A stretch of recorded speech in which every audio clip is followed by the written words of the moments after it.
السلام علیکم جی. Correct me if I'm wrong, پر آپ نے پہلے تو I'll share my opinion regarding Chinese یا Japanese why they don't intervene in the international politics کر لیں کہ اگر Chinese intervention نہیں کرتے to promote conflict تو وہ humanitarian basis پہ بھی کوئی کام نہیں کریں گے, لیکن however they'll enjoy the spoils of war equally. جو اسپوائلز اور آپ کی جو کنٹری جس ریسیشن میں سے گزرتی ہے وہ اسٹیٹ, اس کے اندر وہ انویسٹ کر کے دے ڈو گیٹ مطلب اس کے اندر سے kicks, they do get the kicks. However, they won't intervene on a humanitarian basis. This is my personal opinion.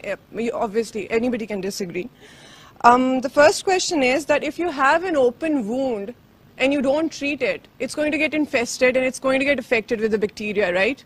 So if we have an open wound in our society and we don't treat it, then obviously international interventions are going to happen and they're going to, they'll take the advantage of the situation, and you cannot even,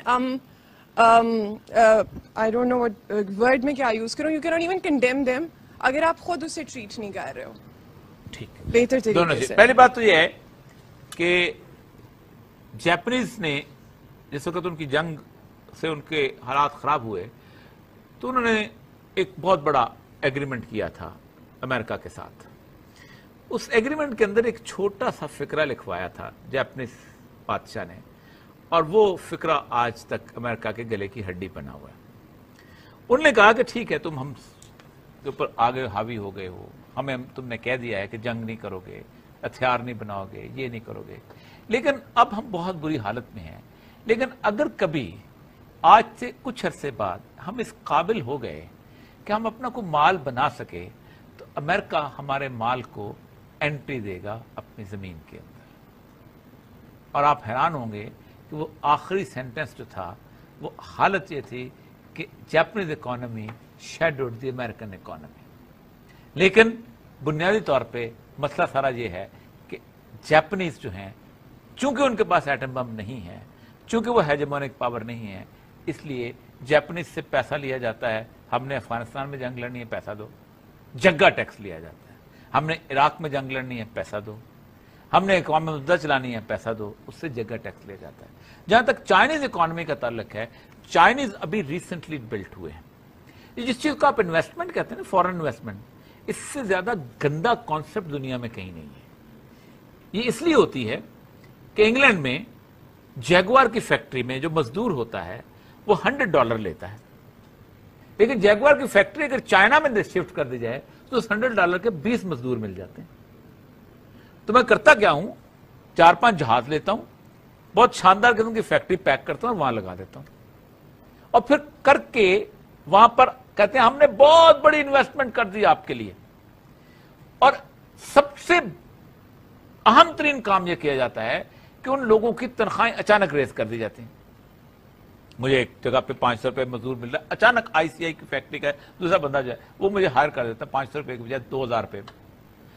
میرا standard of living raise ہو جاتا ہے.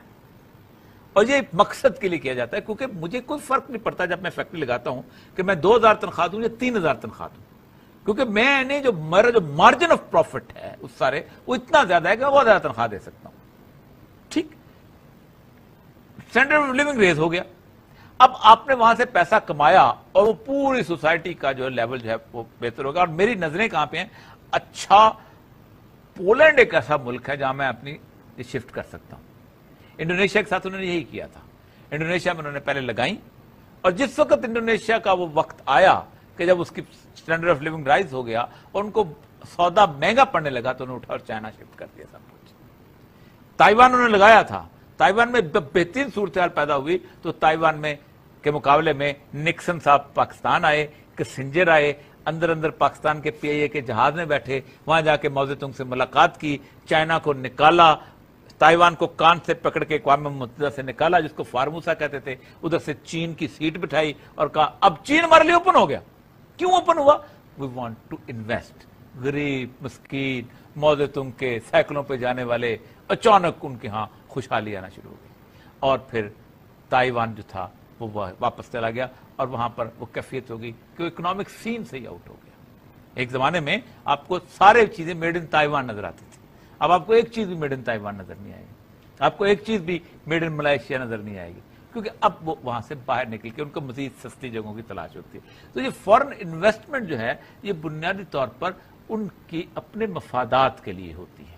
تو China کا مسئلہ یہ ہے کہ China اب اس طرح کی انویسٹمنٹ میں پڑ گیا ہوا ہے کہ چائنا کچھ نہیں کر سکتا. چائنا کا جو میجر پیسہ ہے وہ کہاں پڑا ہوا ہے؟ امریکہ کے بینکس میں. چائنا کی جو کنزمپشن ہے مال کی، جو کنزیومرز ہیں، those are Europe and American. 70% چیزیں جو چائنا میں بنتی ہیں وہ امریکہ میں خریدی جاتی ہیں. اگر امریکہ کہہ دے ہم تم پہ تجارتی پابندیاں لگاتے ہیں تو اس نے جو موبائل بناتا ہے، وہ جو لائٹ والی بیٹری بناتا ہے، یہ جو سارا کچھ بناتا ہے، انہوں نے کاٹ تو نہیں کھانے ہوتے، انہوں نے اس کی پائل اپ تو نہیں کرنے ہوتے، وہی پڑے رہ جائیں گے اور لوگ کہیں گے کل ہم اتنے شاندار قسم کے بیجنگ کی روڈز پہ گزرتے تھے، آج تو وہاں بجلی بھی نہیں ہمیں میسر آتی. تو ان کو اکنامکلی اس طرح پکا کر لیا گیا ہے کہ چائنا کین ناٹ ڈو. اور میں جب چائنا میں آج سے 2008 میں گیا تھا تو انہوں نے کہا تھا ہم 30 ایئرز تک سوچ بھی نہیں سکتے کہ کسی ملک کے ساتھ جنگ بھی کریں. تو یہ اب تصور سوچ دل سے نکال لیں کہ چائنا آپ کے لیے اپنے معاشی مفادات کو قربان کرے گا. اس کو بہترین جگہ مل رہی ہے، اس کو راستہ مل رہا ہے، اس کو وہ انویسٹمنٹ کر رہا ہے اور اس انویسٹمنٹ کا وہ آپ سے خراج وصول کرے گا. چائنیز سے بڑا کاروباری پوری دنیا میں کوئی نہیں.